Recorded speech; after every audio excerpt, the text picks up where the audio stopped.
The home was enveloped in profound silence. Shadows extending like elongated fingers into every nook. Layla's heart raced as she stealthily approached her nephew Ethan's room. A wave of guilt enveloped her, but it was swiftly eclipsed by the forbidden desire coursing through her veins. She could not deny the intense attraction that had developed between them. Every exchanged glance and inadvertent touch had ignited a spark, creating an almost unbearable tension. Tonight, she resolved to surrender to it. With a trembling hand, she opened the door, holding her breath as she peered inside.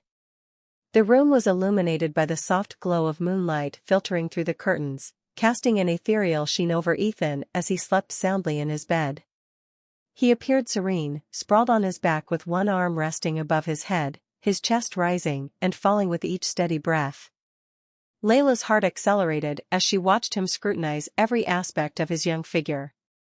The width of his shoulders and the manner in which his shirt tautly spanned his chest, the faint shadow of stubble along his jawline elicited a momentary pang of hesitation in her, yet it was ephemeral. A primal instinct compelled her forward as her eyes traced the contours of his body beneath the sheets, igniting a wave of warmth across her skin. There was no turning back. Silently, she entered the room, closing the door with a soft click. She paused at the foot of his bed, her gaze fixed on his unguarded vulnerability. With a blend of trepidation and resolve, she ascended the mattress, her movements slow and deliberate. Leaning closer, she whispered his name, her breath warm against his ear. Ethan twitched slightly, turning his head towards her, but did not awaken. Layla's heart thumped in her chest, a rhythmic percussion against the night's stillness. The exhilaration of observing him in this state, entirely oblivious to her presence, produced a shudder up her spine. She inclined her head, her lips just inches from his cheek, and bestowed a delicate kiss onto his skin. He mumbled quietly in his slumber, his lips faintly parting as if reacting to her touch. Layla's breath faltered gradually. She caressed his jawline with kisses, becoming increasingly audacious as she descended to his neck. The delicate aroma of his perfume overwhelmed her senses, prompting her to glide her palm up his chest, her fingertips gently outlining the shapes of his muscles. A perilous gleam shimmered in his eyes, a tacit recognition of the illicit need that permeated the atmosphere. I was unprepared to confront and articulate the desire that had become entrenched. Overcome with emotion, I excused myself and retreated to the refuge of the restroom. I required a minute to breathe in order to escape the alluring influence of his presence and to restore mastery over my tumultuous emotions. I sprayed cool water on my face, gazing into the mirror, seeking answers in the reflection before me. This was not the intended outcome. I was older, he was the son of my best friend, essentially a child in my perception, yet I could not quell the fires of desire that ignited my senses. A latent aspect of my being seemed to have ignited a primitive need that transcended reason and logic as I contended with my chaotic thoughts. A gentle knock shocked me prior to my response. The door creaked open, disclosing him at the threshold, his stare stern and resolute. My heart pounded against my ribs, a frantic rhythm reflecting the turmoil within me. I was rendered speechless, incapable of expressing the tumultuous feelings within me. He stayed silent, his gaze ensnaring me, anticipating my disruption of the enchantment. Time appeared to bend and distort. I saw the necessity of sending him away to establish distance, before we fell over the edge, yet my body resisted compliance. I was immobilized, rendered motionless by his proximity with each step he approached me. The atmosphere was charged with expectation, my heartbeat accelerated, and a flush ascended my neck. He entered the bathroom, closing the door behind him with a quiet click that resonated with the finality of my capitulation. I ought to have objected and reiterated the boundaries we were transgressing, however, the words remained lodged in my throat. My mind was a battleground of warring thoughts, while my body betrayed me with its involuntary reaction to his presence. His touch was delicate, a little brush of his fingertips across my arm, yet it elicited thrills down my spine, sparking a fervor inside me. I believe we should refrain from doing so. I attempted to murmur the words in a weak effort to refute the reality evident in my eyes. I was irresistibly attracted to him, akin to a moth pulled to a flame, teetering on the edge of a perilous abyss, and suddenly the universe realigned. He was so near that I could sense the warmth of his breath against my skin. My head urged me to reject the forbidden enticement of his touch, while my body possessed a will of its own. I was ensnared by an overwhelming longing, unable to resist the compelling force that united us. He maintained silence, as did I. My remarks were superfluous, excessive, and in the tense ambience, we both comprehended the unarticulated yearnings that lingered between us, the illicit desire that neither of us had the courage to articulate. The quiet was charged with unexpressed truths, a harmony of unarticulated emotions. My heart thumped rhythmically. Each heartbeat served as a reminder of the perilous terrain we were navigating. The atmosphere in the restroom was laden with tension, a tangible force that united us. His palm grazed mine in an inadvertent contact, yet it sparked a fervor inside me. I stayed immobile. Paralyzed by the moment's intensity, he reached for me once again, slowly and cautiously, as if assessing my response. I did not resist. A part of me was urged to halt this insanity and quench the flames before they engulfed us both, while another half was more sinister. Reckless segment disclosed in the thrill of the forbidden. I was aware of the perils and irrevocable repercussions that awaited, yet they appeared to diminish in importance relative to the intense longing that coursed through me.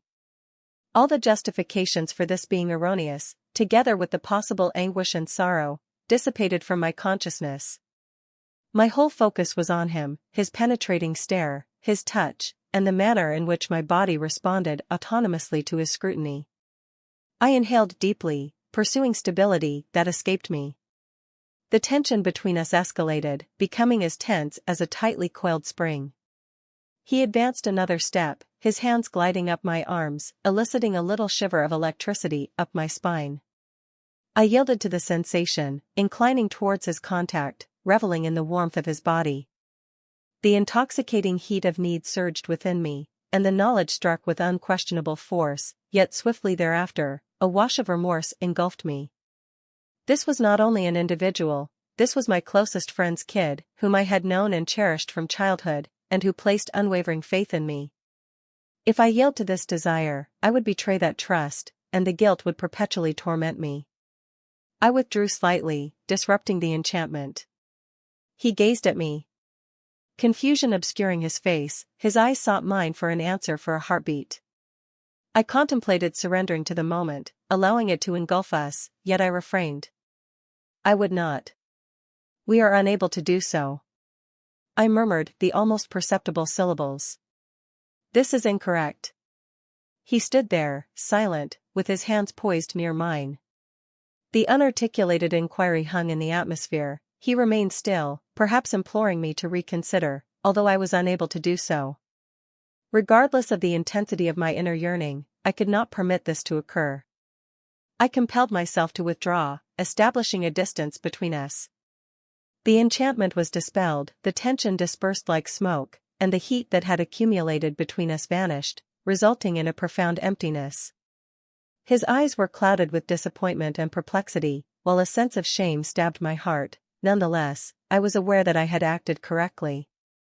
I needed to intervene before it escalated into an irreversible situation. I apologize. I murmured the apology, a complex amalgamation of emotions, sorrow for the illicit desire, guilt for the transgression, and a fervent appeal for comprehension. He imitated my withdrawal, his visage softening with a glimmer of understanding, supplanting the perplexity. He remained mute, although his gaze expressed a tacit acknowledgement, a mutual comprehension that this was optimal. We both saw that this route, this illicit allure, could only culminate in devastation. A palpable quiet enveloped us. The weight of the nearly executed act lingering oppressively in the atmosphere. I sought words to alleviate the tension and span the distance that had abruptly emerged between us before I could articulate anything.